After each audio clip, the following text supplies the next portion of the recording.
అల్లు అర్జున్ కి కొద్ది నిమిషాల క్రితమే బెయిల్ మంజూరు చేసింది. అయితే పూచీకత్తులు సమర్పించాలంటూ కూడా 2 షూరిటీస్ కూడా సమర్పించాలంటూ కూడా ఆదేశాలు ఇచ్చినటువంటి పరిస్థితి కూడా స్పష్టంగా కనపడుతుంది. అయితే సుదీర్ఘ వాదనల తర్వాత ఈ రోజు నాంపల్లి కోర్టు స్పష్టమైనటువంటి ఆదేశాలు ఇచ్చింది. అల్లు అర్జున్ కి బెయిల్ మంజూరు చేస్తూ కూడా ఆదేశాలు ఇచ్చింది. మరోవైపు ఇప్పటికే అల్లు అర్జున్ తరపు న్యాయవాది యొక్క వాదనలకు ఏకీభవించినటువంటి న్యాయస్థానం కొద్ది నిమిషాల క్రితమే బెయిల్ మంజూరు చేస్తూ కూడా నిర్ణయం తీసుకున్నటువంటి పరిస్థితి కనపడుతుంది. ఈ నెల 10వ తారీఖు వరకు కూడా తెలంగాణ హైకోర్టు అతనికి మధ్యంతర బెయిల్ కూడా మంజూరు చేసినటువంటి పరిస్థితి కనపడుతుంది.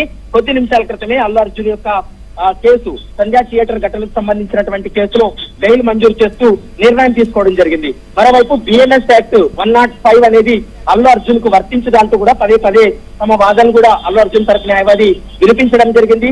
దీంతో అల్లు అర్జున్ తరపు న్యాయవాది యొక్క వాదనలకు ఏకీభవించినటువంటి కోర్టు బెయిల్ మంజూరు చేస్తూ కూడా కొద్ది నిమిషాల క్రితమే నిర్ణయం తీసుకున్నటువంటి పరిస్థితి కనపడుతుంది. మరోవైపు సంఘటన జరగడానికి అంటే సంధ్యా థియేటర్ వద్ద జరిగినటువంటి తొక్కిసలాట ఏదైతే ఉందో తొక్కిసలాట జరిగినటువంటి ప్రాంతానికి అల్లు అర్జున్ ఉన్నటువంటి ప్రాంతానికి దాదాపు 30 మీటర్ల దూరం ఉంది. 30 మీటర్ల దూరంలో ఏం జరిగిందో తనకి తెలియదు కాబట్టి అతనికి ఈ కేసుకి సంబంధం లేదనేటువంటి అంశాన్ని న్యాయమూర్తి ముందు అల్లు అర్జున్ తరపు న్యాయవాది కూడా వాదనలు వినిపించారు.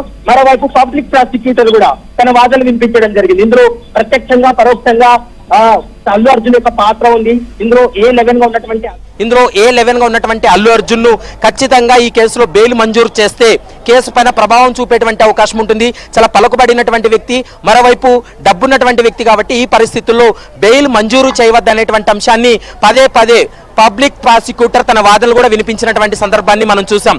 కానీ అల్లు అర్జున్ వ్యవహారంలో అయితే మాత్రం ఇప్పటికే తెలంగాణ హైకోర్టు తమ యొక్క వాదనలకు ఏకీభవించిన తర్వాతనే మధ్యంతర బెయిల్ మంజూరు చేసింది కాబట్టి తమకు కూడా మధ్యంతర బెయిల్ మంజూరు చేయాలనేటువంటి అంశాన్ని ప్రస్తుతం అయితే మాత్రం ఇప్పటికే అల్లు అర్జున్ తరపు న్యాయవాది కూడా చెప్పినటువంటి సందర్భం కూడా కనబడుతుంది. కాబట్టి కొద్ది నిమిషాల క్రితమే నాంపల్లి కోర్టు అల్లు అర్జున్ కు బెయిల్ మంజూరు చేస్తూ షూరిటీస్ 50,000 రూపాయల షూరిటీస్ తోటి 2 షూరిటీస్ సబ్మిట్ చేయాలంటూ కూడా నాంపల్లి కోర్టు ఆదేశించింది. మరోవైపు ఈ కేసుకు సంబంధించినటువంటి విచారణకు సహకరించాలనేటువంటి అంశాన్ని కూడా ప్రస్తుతం చెప్పినటువంటి మాట.